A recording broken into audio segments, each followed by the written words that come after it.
old scary world.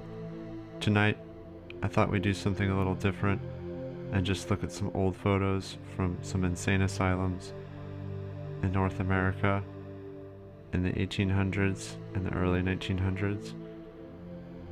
The thing that's interesting about insane asylums, as we'll see in these pictures, is we have to think about what kind of people were the first people to be put into these buildings. Here we see what one might see when they're welcomed to one of these institutions. And I think it's worth mentioning the theory and the possibility that these institutions were put in place for those who remembered the past, for those who didn't want to acquiesce to the new reality, to the reset, to the new way of going about things in society. So we'll see throughout these series of pictures the types of buildings and the types of construction that these institutions had. Here we see an example of the estate or the grounds, the garden that these people would have been welcomed to. It's not that they're not nice, it's not that they're not well manicured. It's almost, one could say that that is actually what makes them strange, how beautiful they were, how clean, and almost as if there was some truth to the fact that they were trying to ease their minds or create an illusion that they were easing their minds. To the outside world, it would appear like a very nice place, very well manicured, very well landscaped. And then we see what we always see in these types of constructions. We see this kind of old world style here, and one has to argue that if they were treated so poorly, why did they build such grand palaces for them? Here we have an institution for the feeble-minded in Illinois, and we see here Antiquitech, and we see these almost, one would say, grand spires here.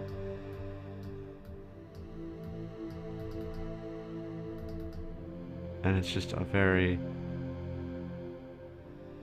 pristine, almost kind of sterile environment here. And it's very interesting. It's very haunting.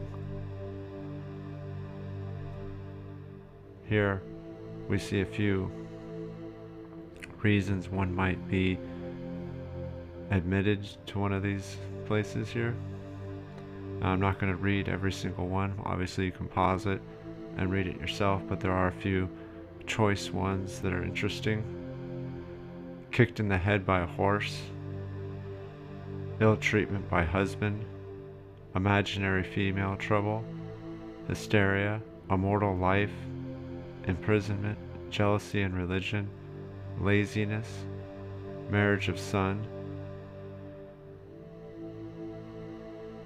opium habit, overaction of the mind, overstudy of religion, parents were cousins, politics, political excitement, religious enthusiasm, bad company, bad whiskey, brain fever. There's a few other ones that are rather interesting here. Time of life, the war, egotism, dropsy, dissolute habits, hard study, grief, false confinement, and on and on and on. Like I said, if someone wants to pause it, they can pause it. Very interesting though, some of these conditions. And we have to think that some of these conditions might be conducive to a reset. In other words, some of these symptoms one would experience if they were seeing the world change in front of their very eyes. And then, as an ultimate gaslighting, they would say, no, that's not occurring. You're clearly insane. Here, we have a place for you. And this is the kind of treatment that one would get. These women are being treated with radium. This is a radium treatment. Now we know, or we're told now by the mainstream narrative, that radium is bad. But why was it good? And then we look at the examples of the radium fireplaces, and we see that radium was everywhere. Radium was being used in medicine, it was being used to heat homes, it was being used as a source of energy. So that's very interesting. We see that connection there between the fireplaces and here at the insane asylums as a treatment for mental instability. Very interesting. And these machines, and one could argue that it was completely impractical and that it was actually harmful, but who knows? Who really knows? Was it a failed experiment or another example of suppressed technology? You be the judge. Here we have a shot of Columbus State Hospital in Ohio, and the reason that I picked this photo was because we see a strange kind of patina to it here. Now that could be on the print, or it could be some type of weird haze. I'm not sure exactly. It could just be a damaged print. But either way, the building's interesting. We see this classic old world architecture here.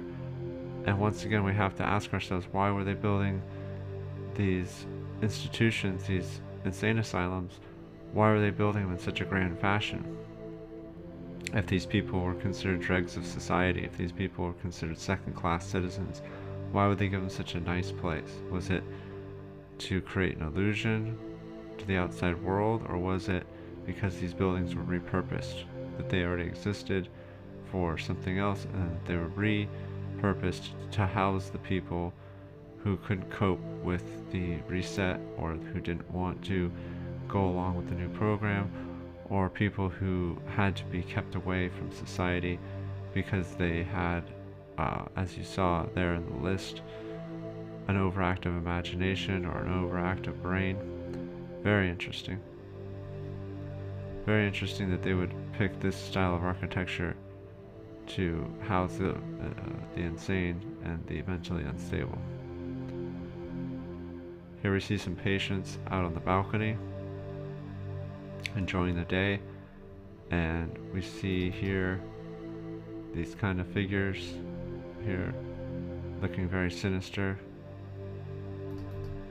And then we see the white coats.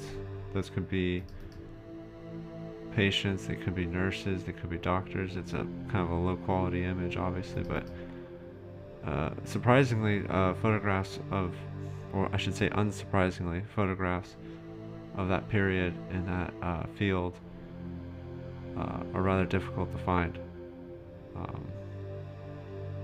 Possibly in the future I'll do another video if I find some better images, but these are the best I could find right now.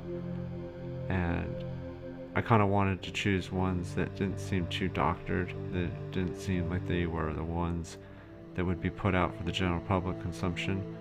In other words, to say that sometimes they would do these staged photo shoots to show to the people that everything was okay. Kind of like this. Like this would be a good example of propaganda within the mental asylum. So we see, oh, everything's great, you know, oh, here's some nurses and some flowers, we're going to take care of you, you know, we're going to make everything better and all that kind of stuff. But we know that these places were actually horrible places, and that people, a lot of the people were treated very poorly. And then obviously we get kind of an inheritor kind of vibe from it, but that's another subject. Here's a state hospital in Illinois, also I believe, in Peoria, Illinois, I believe. This is the Illinois State Hospital. and very castle-like with the ramparts and the torrents here, the flags, and then the state of Illinois, and then the American flag, but looking very fortress-like, looking almost like a star fort or some type of castle. Very interesting that they would choose this type of architecture, almost like a castle or a prison or a fortress. One has to really wonder if there's some type of psychology within that too. Here we see another example here. We see some smoke coming out of the smokestack here. And then we see, could be a leftover fortress of some kind, like in the previous image. We zoom in here, and we see some kind of antiquitex, some type of energy receivers, transference, working with the ionosphere. And then of course we see some type of clock.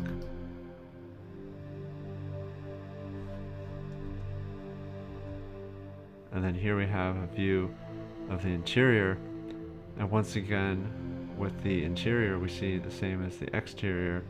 We see these columns, we see this kind of ornate, just kind of over the top kind of stuff, and it's all very nice, but once again we have to wonder why they would go through the trouble to accommodate them with such over the top interior decorating. And then we see some hearts here, possibly it was like Valentine's Day and they were trying to be festive.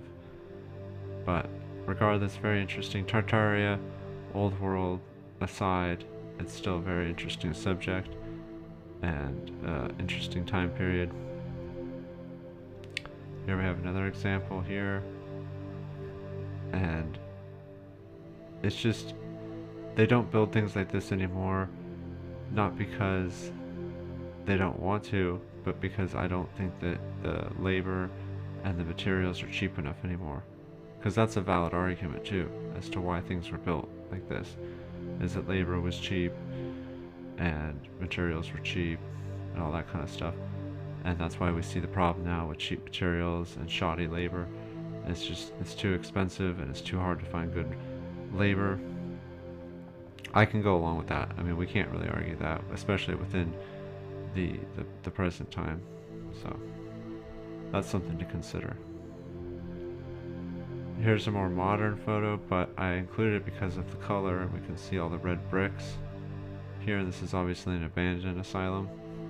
In fact, I wonder if that's the same one actually. Yeah, I think that is. And here we just see all the red bricks. We see a little bit more here in the color, so that's nice. We see all the windows have been boarded up to try to prevent decay, because that's one of the things that will destroy a building faster than anything else, is leaving the windows and the doors open for the elements to come in, for the rain and the wind and the weather in general.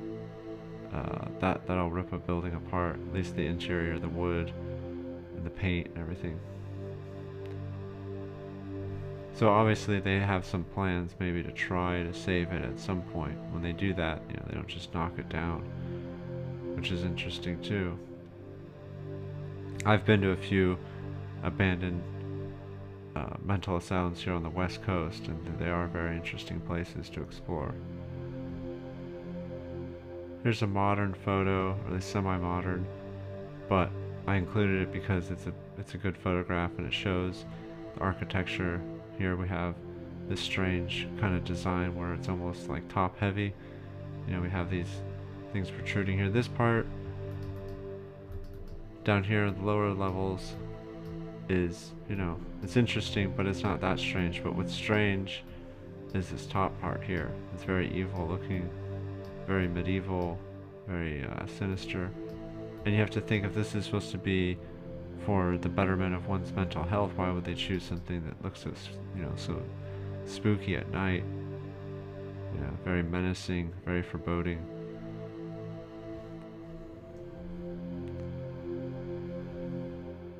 Here we have another shot here. older photograph here. We see the ivy growing over, and you know, these places were supposedly constructed in the 1850s, and these photographs were taken.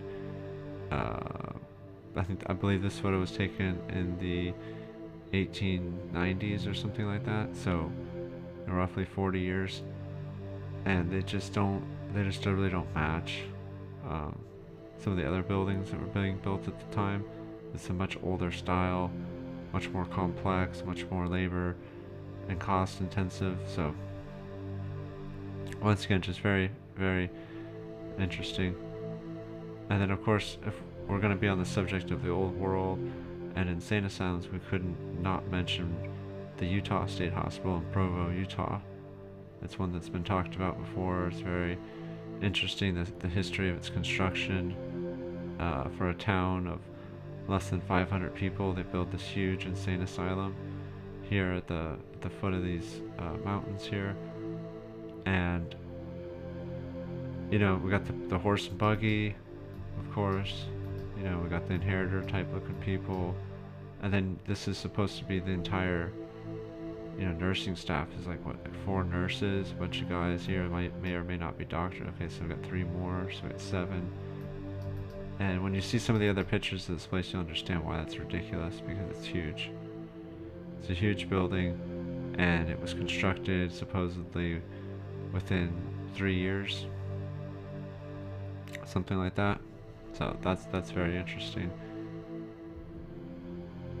Here we see a stone wall, kind of like a gate, kind of entranceway that was supposedly constructed in I believe 1849, something like that. And other people have brought this up as to how this was constructed in an inhospitable desert, you know, wasteland of less than 500 people, and why?